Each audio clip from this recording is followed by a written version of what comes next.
Assalamualaikum. Dah lama tak masuk kampus dan hari ini saya datang untuk pembentangan paper untuk ASM Roadshow. So see you kat Dewan Library UMT.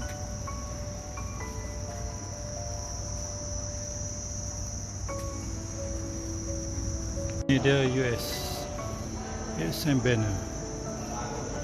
Itu Dato, Azim dan Sita. Ini exhibition ASM. Kita ada rakan kita daripada Universiti Tengku Abdul Rahman. University of Management and Technology. Okay. Abdul Halim Abdul Rahman. Okay, welcome to the program here, the first I think.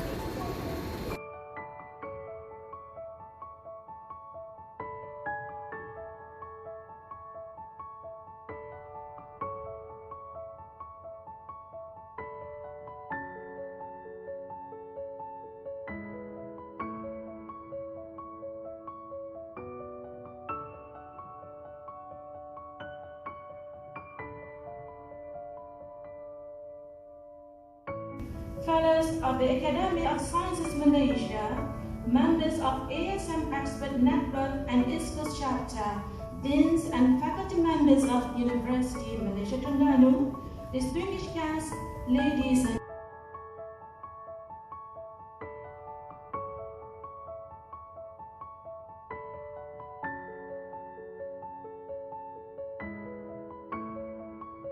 about the programs that you could be involved in, as well as recognition programs that you could apply to ASM. I hope the roadshow will increase the numbers of experts in the East Coast region. We need more. 50 is not enough. We need more and more. And we need the young people. People like me, I know I'm 60, going to 62, 61, you know. We are all leaving this place soon. So the next generation is so very important.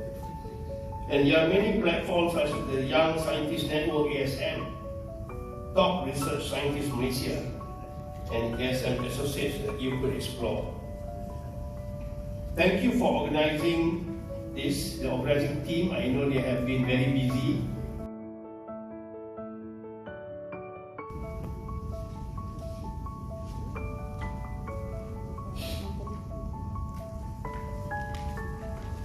Thank you, Madam Ceremony Leading.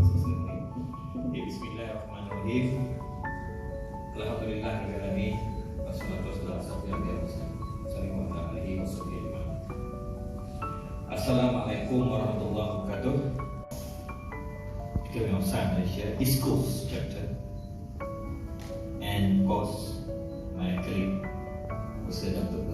Tajuddin, Abdullah, is also very active fellow members of the Academy of Science in the East Coast Chapter 2, yang berusaha Puan Hazami Habib and all my DNCs, Student Affairs DNCs, Prof. Dr. Hazami, and Research DNC, Research DNCs, Prof. Dr. Malin, Dr. Malin, Jafri, and all. I have another fellow here, Prof. Dr. Aziz Rahman. First of all, I feel very delighted to welcome all of you to Universiti Malaysia Terengganu, and we are glad to host the ASM East Coast Chapter Roadshow for this year. Even though I feel so sorry, because we should do it better, better than this, because we need more. I think as Dato Jafri said, we need more audience to be, but I believe that they have lectures and also classes. We'll be here is very heavy in teaching each of the lecturer, minimum requirement for teaching is 9 credit hours per week, minimum. And on average, it's about 12 to 13 credit hours per week. And for this, for more than 2 decades since its establishment, this year, UFT has successfully transitioned from an emerging university to a mature university. So, I just informed Dato Tengku just now that we just only 1 year old after as a mature university, and a big challenge ahead waiting for us for as a mature university in terms of our KPT. In terms of the performance KPI, KPT are different treatment as compared to the emerging universities. Bismillahirrahmanirrahim. Profesor Datuk Mazlan dan Universiti YB Terengganu, Profesor Datuk Dr. Jafri, ASM East Chapter Chairman, barisan tertinggi UNT, my colleague Hazami, CEO of ASM,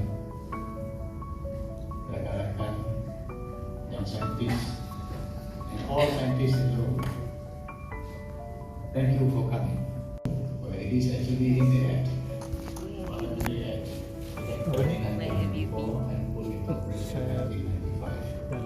So you are all welcome to be part of our ecosystem. But let me just fix sure that I don't forget to thank our good Vice-Chancellor. Recipient of honorary doctorate from UMT many years ago. So again, I feel compelled to be here and to congratulate UMT for the wonderful progress that you have made in the last few years. For a young university, this is actually fantastic. Alhamdulillah. So let me proceed on why we are having a roadshow. A roadshow is meant to allow us to touch base with our friends and partners and fellow scientists around the country. When we touch base, we begin to see what's happening. And that is the reason I'm giving a title to this talk. I would like to share some thoughts on this topic of making science, technology and innovation serve all, so serve every one of us. And then there is a subtitle to that: Think Global, Act Global. I think what I'm going to say will become obvious as we move on. Basically, we have gone to Sabah first, we have gone to Sarawak, and now we are here. So East Coast is the third stop in the roadshow.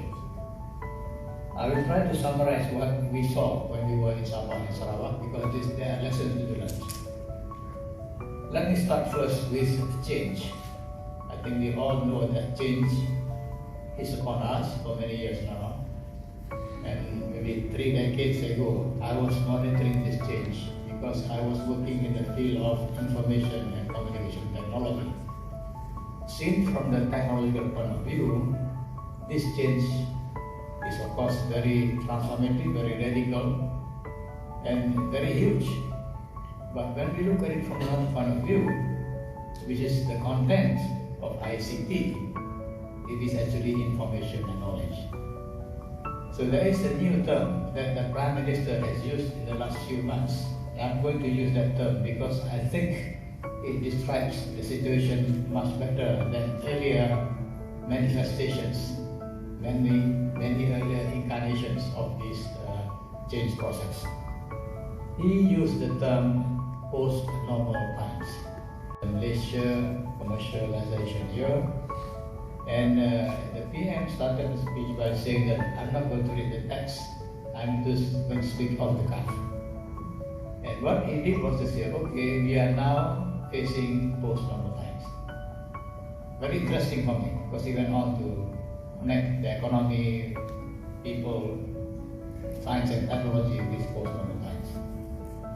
So I felt almost as a duty for me to continue to expand on this topic, which is what I'm going to do today, to share my own thoughts on what it means to have post-normal times. It is a global change. It is post-industrial, when humanity has decided, not by any vote in the UN, but collective decided to dematerialize our lives. The Industrial Revolution actually brought an industrial view of human society, and the main focus was the production of physical things. What has happened since then is clearly seen today. The Industrial Revolution, including the Scientific Revolution, created a world that is no longer sustainable. That is what we see today. So post-normal times is a way to look at the future with a more positive outlook. So what is dematerialization? It is now a society, an economy, a political system that is now based more on knowledge, no longer on material things. And a very important part of that knowledge is scientific knowledge. But let's just stick to what is post-normal times as described by its proponents, and including the Prime Minister 3 months ago. By the way, if you read the budget speech, anybody has read the budget speech? Most of you read the hand. Did you see at the beginning? He actually invoked post-normal times. So he's repeating that message a few times now, and my colleagues are holding the lyrics. So what does he say? There are basically 3 C's in post-normal times: complexity, chaos, contradictions. So you get it, all this, what in English they call it the perfect storm. The perfect storm is coming together. Some people call it a polycrisis. It's a new term. WEF calls it polycrisis. Multiple crises coming together. Anyway, the PM also simultaneously, all these driving forces are coming. That's why it's causing such a huge transformation. Back to the question of post-normal times, the new norms have not emerged. They are in the process of emerging. The old norms are almost dead. So what the new norms may mean, we do not know yet. They are in it. So if you look at the situation now, when the old norms are appearing to be replaced by a new set of norms, in between you can imagine a state of transition which is turbulent. So what does it imply for science? It implies that we need a post-normal science. Normal science has brought us this difficulty, this unsustainable world. We have to create a new science which we call the post-normal science. From the dark to the light. Normal science is reductionist as far as this view of nature is concerned. When you have a reductionist view, you also believe in at least 3 things. There are many other things, but I want to mention only 3 things. Number 1 is empiricism. Number 2 is materialism. And number 3 is determinism. Added together, it creates a view of science, of nature, that actually is divorced from the human spirit. That's what I mean. So what is going to happen next when you want to form a new kind of science, which is post-normal, is one that can integrate different kinds of knowledge. When we went to Sabah, we actually had initial science that there was an interest to have a rocket launch site in Malaysia, and Sabah was chosen as the best site where in Sampurna, our area. mentioned to the Chief Minister and the Science Minister at school that perhaps if that is the case, we would like to support you, and it can even become a launch site for the whole of ASEAN. Because that's a political decision. But for us, as scientists, we are ready to assist the state to go into space. And I feel very comfortable because I happen to be a director of an aerospace company myself. Because I am a director of a subsidiary of Turkish Aerospace in Malaysia. We have a Starlink. We can have a Bintang link coming from Malaysia, no problem. Because these satellites are not anything, they're micro satellites, for those who know. You have to keep replenishing them repeatedly. Elon Musk launches them by the dozen each time. Every single rocket carries dozens of satellites because they're expendable. Anyway, this is what we discussed in Sabah. And certainly ASM is in position to actually assist the government, state government of Sabah to actually move into space. What does Lagan do? Lagan is a customary way of protecting their biodiversity, their forest. And in this case, he's protecting the river. I couldn't go. When Hazami was there. The local community is able to protect their rivers in such a way it's pristine, it's clean, no pollution. We have indigenous scholars on the land. One scholar is Professor Malin. She's an anthropologist. She's a Clavit from Bali. And she was saying on the panel how when she mixes with people like us, normal scientists, natural scientists, they make her feel small. She says they are so proud of their science, they publish so many papers, they have laboratories, they have big funding, and she is just an anthropologist studying indigenous culture. So I felt not sorry for her, sorry for our scientists. They are very narrow-minded. And in one occasion, I think just last week, I was addressing some of the young scientists who were there. I took the opportunity to say that natural scientists have become a bit too arrogant. Let's become a bit humble and know that we do not have all the answers. Don't pretend we have all the answers. You cannot solve this problem.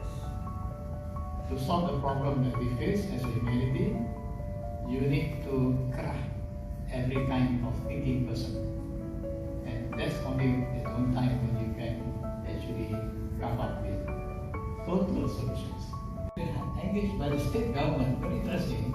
Secondary to state government, what does she do?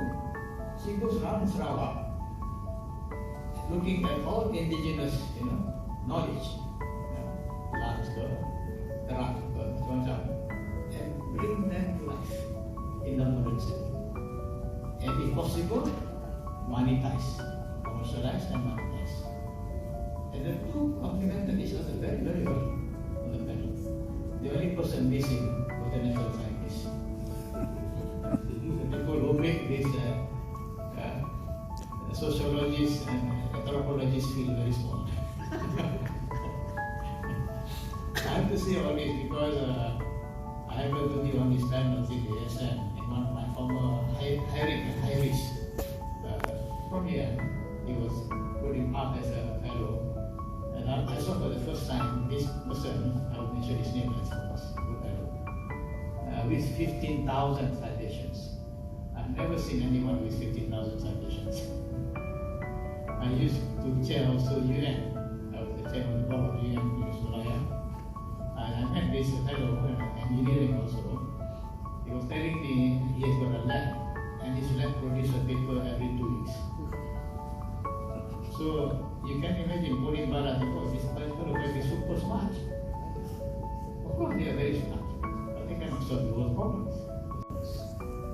they're saying is that they're going to commercialize if possible, and part of the commercialization process will go back to the indigenous people. How that closing is very interesting. Well, any of us can do that. The only problem is we never ask the indigenous people. They're so busy in our labs trying to look at all the journals, talking rubbish, very proud of ourselves, not solving the problem. Sorry to say that. So you can object to what I'm saying, but you're welcome. But this is my view. If I were to run the academy for a few more years, I would be saying the same thing. I think my perfect. You can be tired of me, it's okay. I will bore you to death. So what do we do next? Next is here, Terengganu. Just like we just heard about Artemis. Artemia.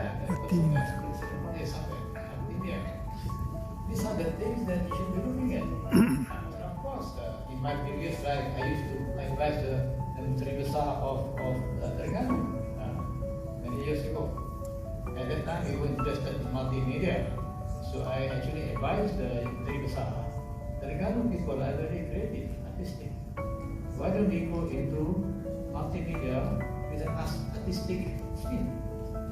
I think he did it. I'm not sure how successful it is, but it's still worth pursuing. If you look at the multimedia industry that came out from the multimedia super corridor, one of the successes, the independent Ghaffar and so on. Now, Putri, Lima Hurut, have you seen that? Very beautiful. It's going to be a full movie soon.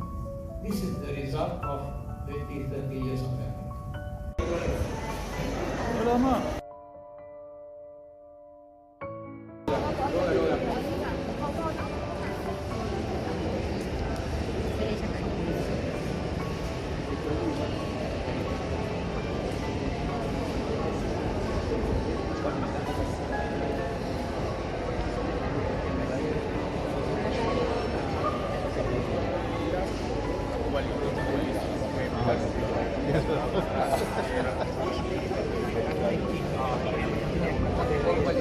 Dia punya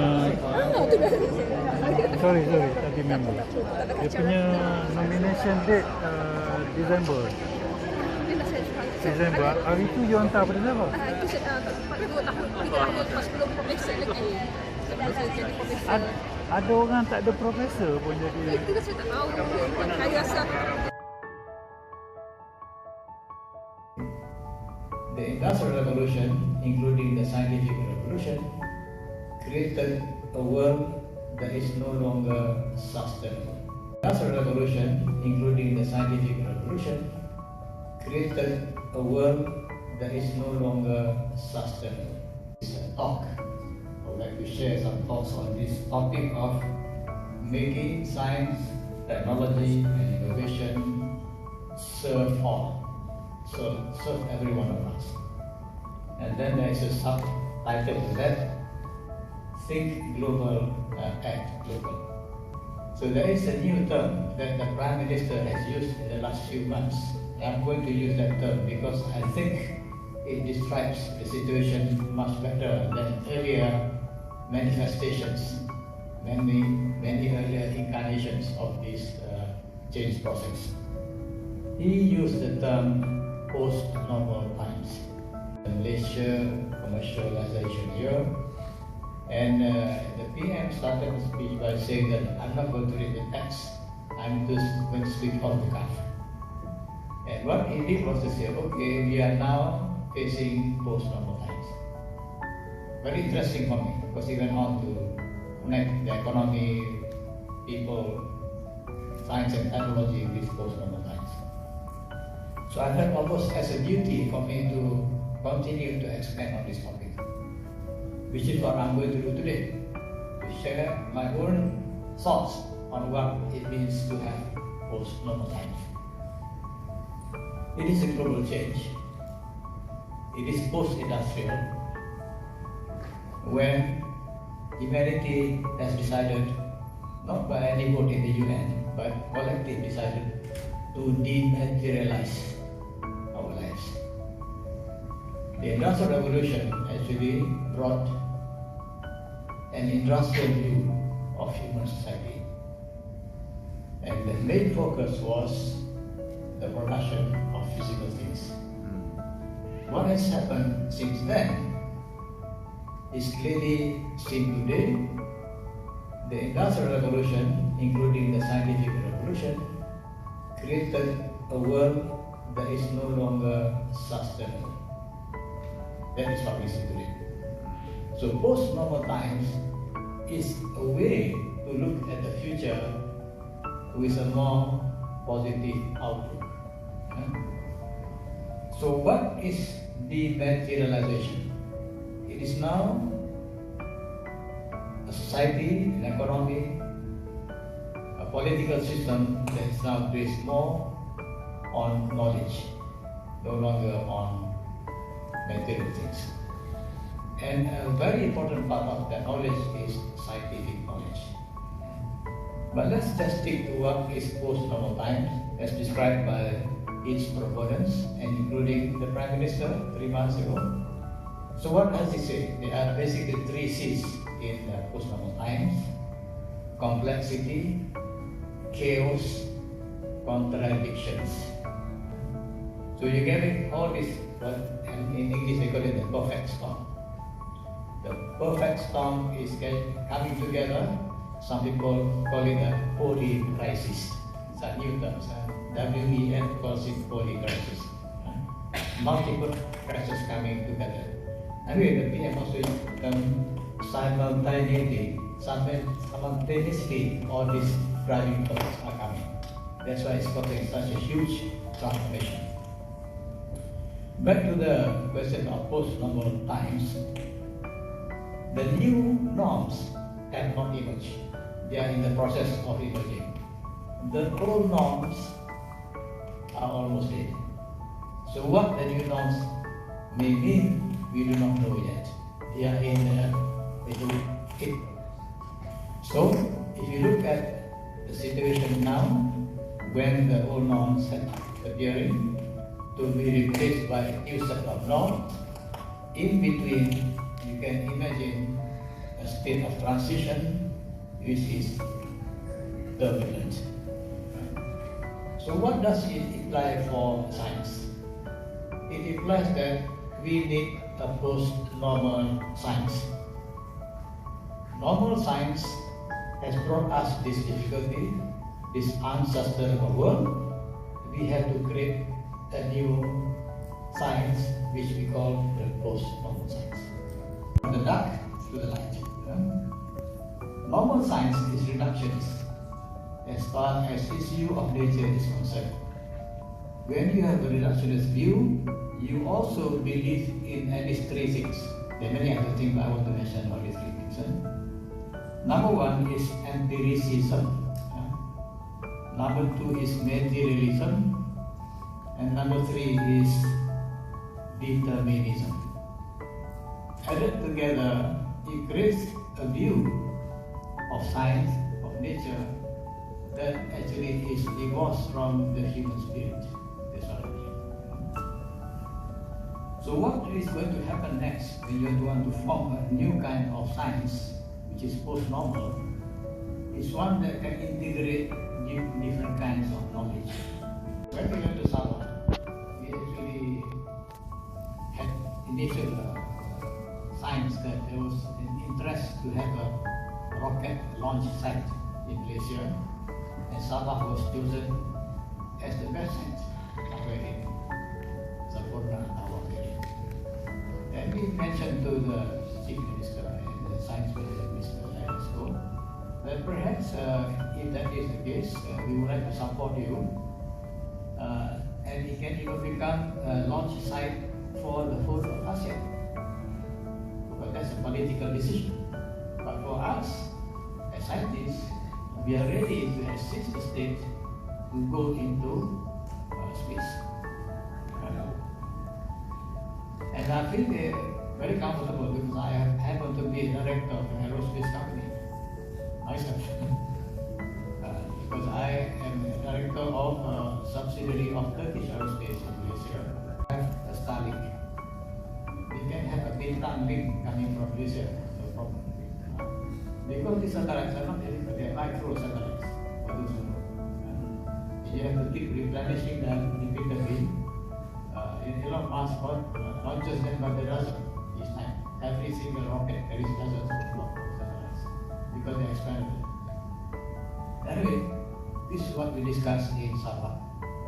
And suddenly ASM is in position to actually assist the government, state government of Sabah to actually move into space. What does Lagan do? Lagan is a customary way of protecting their biodiversity, their forest. And in this case, it's protecting the river. I told you, if Hazami was there. The local community is able to protect their rivers in such a way it's pristine, it's clean, no pollution. We have indigenous scholars on the ground. One scholar is Dr. Professor Malin. She's an anthropologist. She's a Clavit from Bali. And she was saying on the panel how when she mixes with people like us, normal scientists, natural scientists, they make her feel small. He says they are so proud of their science, they publish so many papers, they have laboratories, they have big funding, and she is just an anthropologist studying indigenous culture. So I felt not sorry for her, sorry for our scientists. They are very narrow-minded. And in one occasion, I think just last week, I was addressing some of the young scientists who were there. I took the opportunity to say that natural scientists have become a bit too arrogant. Let's become a bit humble and know that we do not have all the answers. Don't pretend you have all the answers. You cannot solve this problem. To solve the problem that we face as a humanity, you need to craft every kind of thinking person.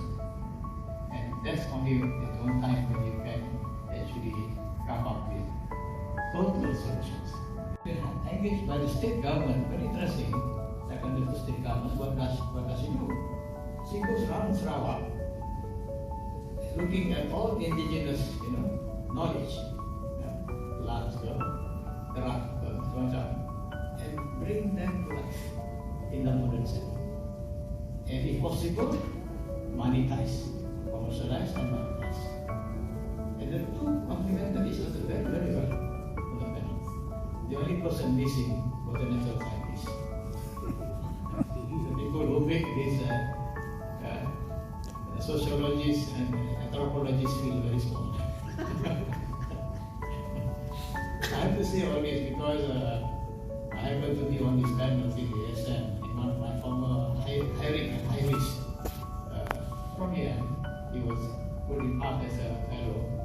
And I saw for the first time this person, I will mention his name as fellow, with 15,000 citations. I've never seen anyone with 15,000 citations. I used to chair also UN. I was the chairman of the board of UN in Sultanah. And I met this fellow, engineering also. He was telling me he has got a lab, and his lab produces a paper every 2 weeks. So you can imagine Bolin Bala people, this fellow might be super smart. Of course they are very smart, but they cannot solve the world problems. What they're saying is that they're going to commercialize if possible. And part of the commercialization process will go back to the indigenous people. How they're closing, very interesting. Well, any of us can do that. The only problem is we never ask the indigenous people. They're so busy in our labs, trying to look at all the journals, talking rubbish, very proud of ourselves, not solving the problem. Sorry to say that. You can object to what I'm saying, but you will not. But this is my view. If I were to run the academy for a few more years, I will be saying the same thing until my term ends. You can be tired of it's okay. I will go into that. So what do we do next? Next is here, Terengganu. Yes, fine. We just Artemis. Artemia. These are the things that you should be looking at. And of course, in my previous life, I used to advise the Menteri Besar of Terengganu many years ago. At that time, we were interested in multimedia, so I actually advised the Menteri Besar. Terengganu people are very creative, artistic. Why don't we go into multimedia with an artistic spin? I think he did it. I'm not sure how successful it is, but it's still worth pursuing. If you look at the multimedia industry that came out from the multimedia support corridor, one of the successes, the Ipin and so on, Putri Dimapur, have you seen that? Very beautiful. It's going to be a full movie soon. This is the result of 20-30 years of that. Well, it is actually in the act.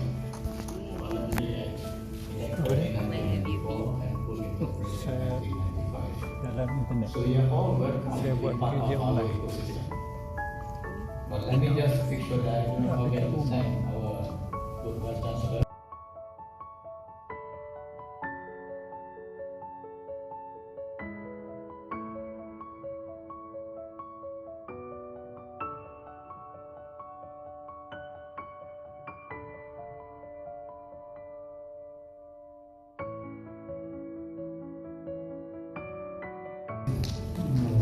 Dari I was given this topic. It's a very wide topic, and it might take 5 experts to deal with this topic. So maybe I'll give the framework, and we can sit again for 5 days to discuss about this. So it can be from the sky to the ocean floor. This is what it means.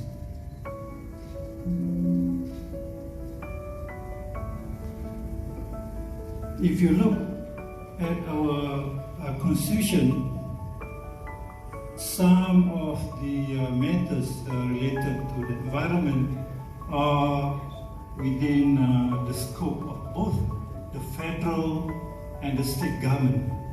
So these are the things that are under the purview of both the federal and state government, and you can see there the wildlife, the animal protection, drainage, the water, heritage, husbandry, town planning, blah blah blah blah, until housing. So one day our elephant was so fed up living immersing. They swam over to Pulau Tekong and Pulau Ubin in Singapore. Then our friend called, hey Tash, why don't you take back your elephant? So it doesn't belong to Singapore, it belongs to Malaysia. So we went over there and took the elephant back to Malaysia and released in Darul Bay. That was in 1992.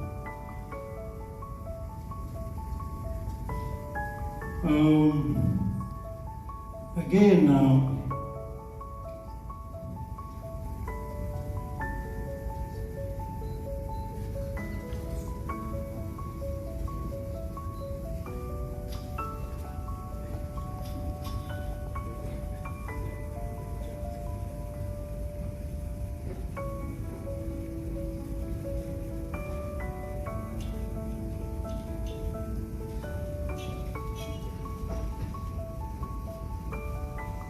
sorry. I didn't realize there's a panel for me. We have a lot of resources, and we wasted them. So during our lifetime, we have seen the extinction of 2 large animals. And what does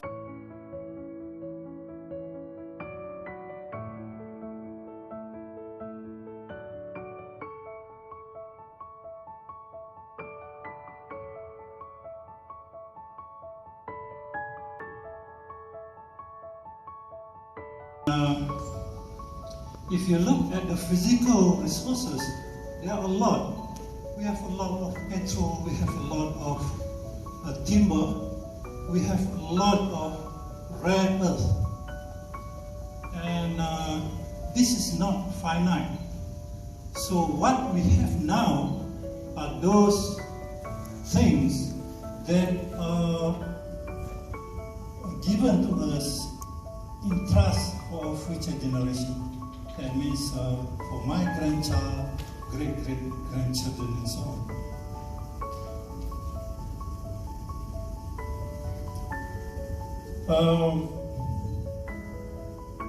But then again, to develop the country, you have to explore and use the resources.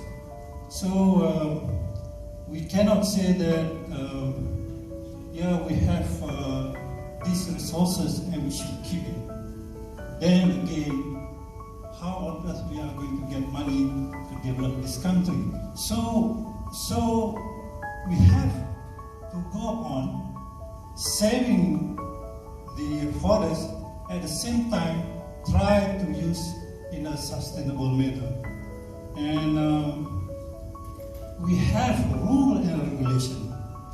There are rules for doing works in the environment, there are rules for doing works with a lot of things related to the forest and so on.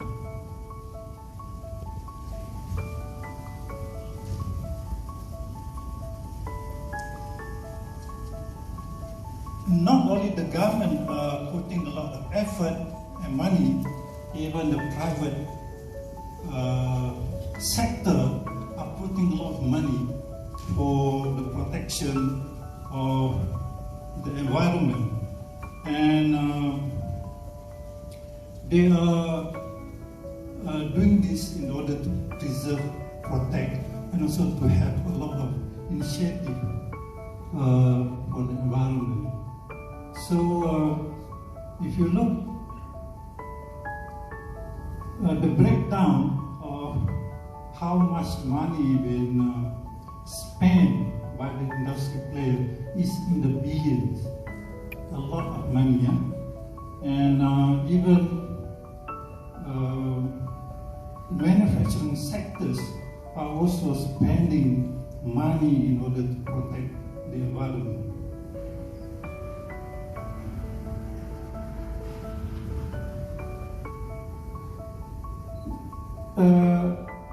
If you go back in time,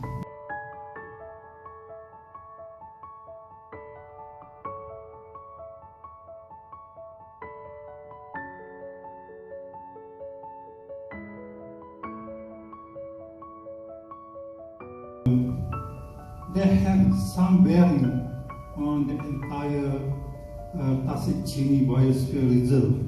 So sometimes we thought that it's only for the animals, the plant. Actually, there are a lot more than that. It touches on every aspect of what we are doing.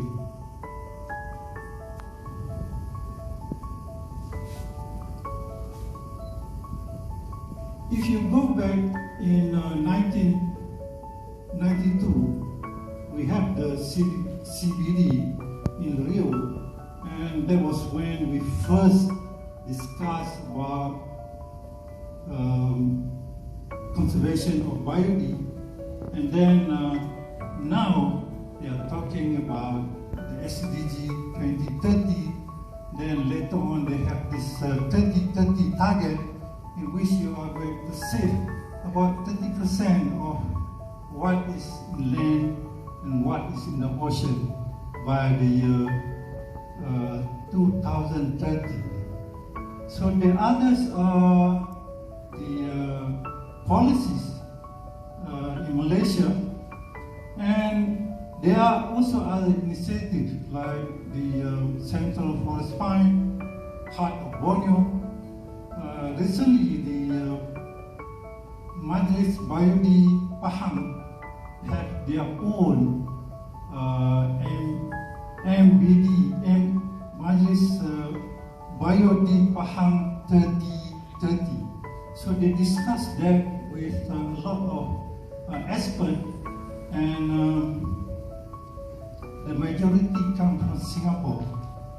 So I was telling our CEO, why don't we engage with the Faham group so that we can advise them properly what to do with the YOD.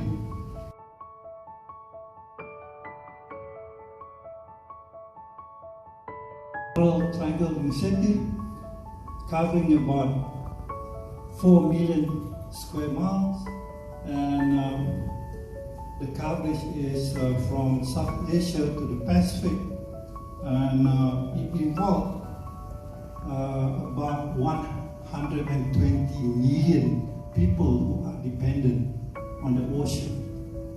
And the area is very rich in fishery, in tuna, as well as it is the EEZ for all the countries. We have Malaysia, I think, claims about 200 nautical miles out in the South China Sea.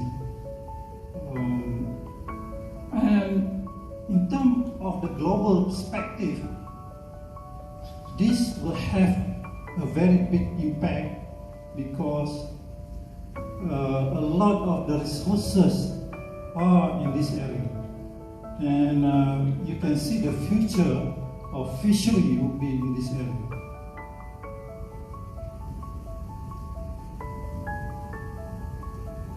There is another initiative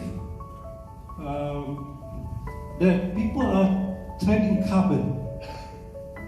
You can trade carbon, and I think this is the what they call the voluntary carbon market, and right now they are selling at 30 ringgit per metric ton. I don't know how they measure it, but that's how much money they are going to do that. It means that you are going to pay to pollute the environment. So they have a certain cap for the company to pollute, and after that you have to pay.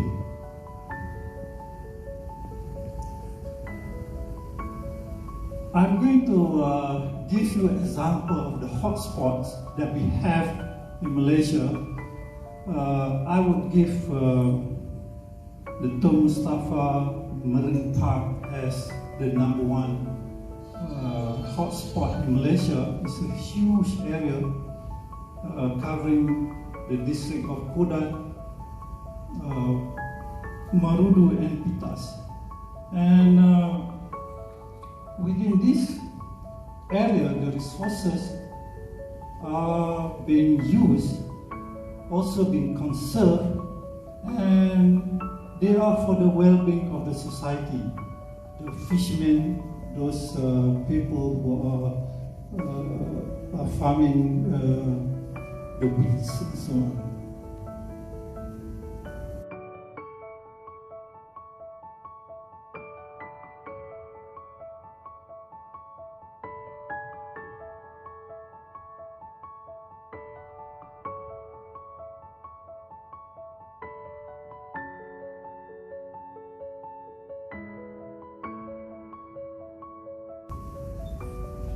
You must try to go is in Danum Valley. This is a very large area.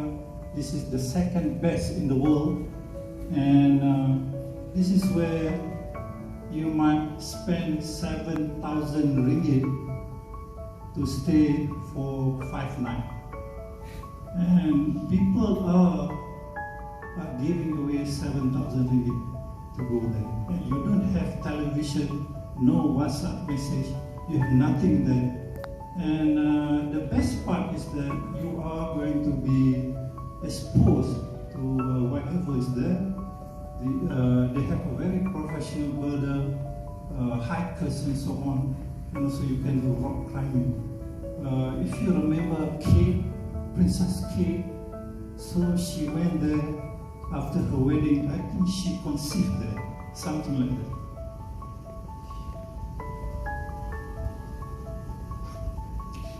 The other hot spot that everybody should go is in Taman Negara.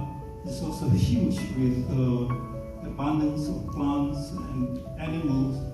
And I think it's quite difficult to maintain this area because all around Taman Negara you have access road, and every year they are when they do monitoring, they have the Vietnamese, Thai, as far as Laos, hunters and illegal poachers coming in, taking animals and poaching right into Taman Negara.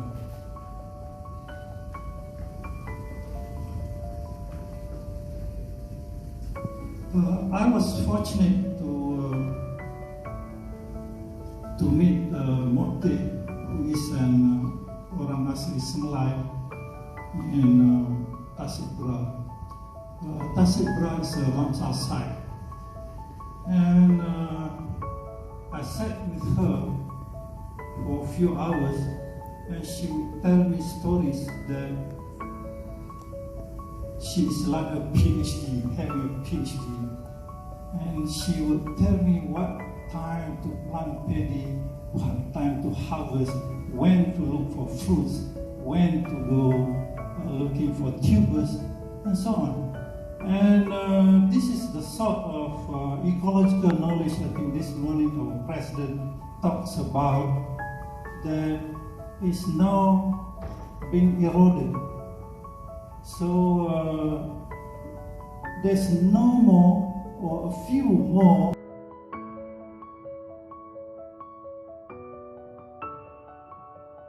around the area is you can find oil palm. There's a lot of erosion, a lot of pollution, and even among the orang asli, the younger generation are now not using the medicinal plant anymore. They are going to buy Panadol.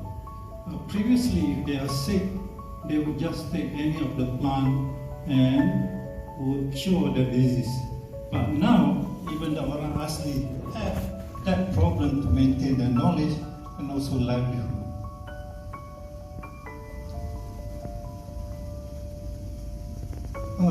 We were fortunate to be in this area. This is Tasik Mentiga.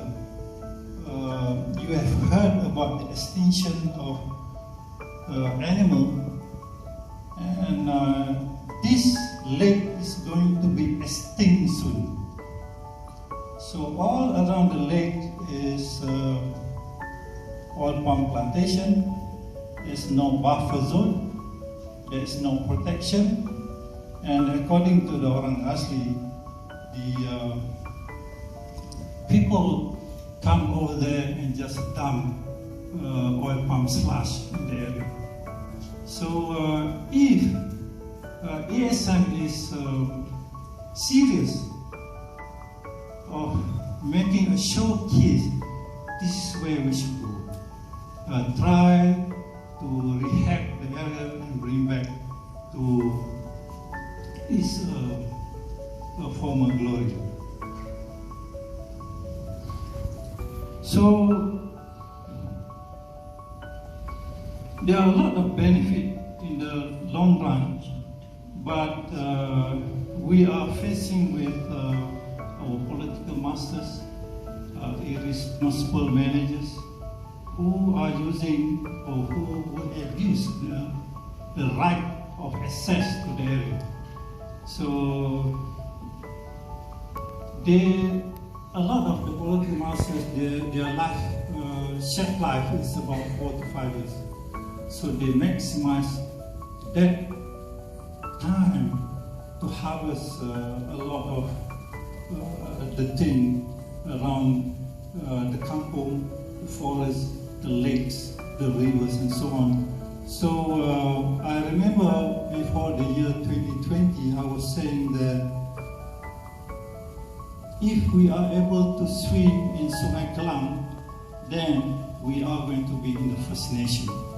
But then again, even Mahathir was saying that Wawasan 2020 failed. And if we cannot keep up with our environment, we are not going to be as the first nation.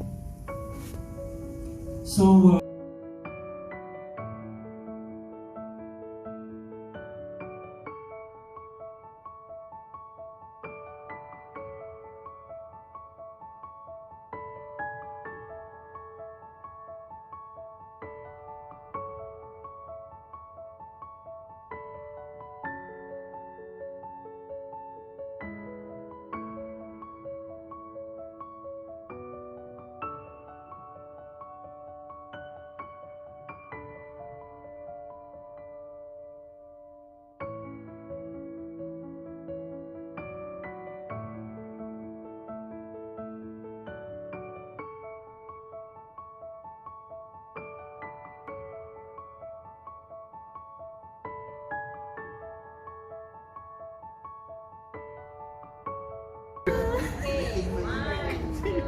This is an instant appointment.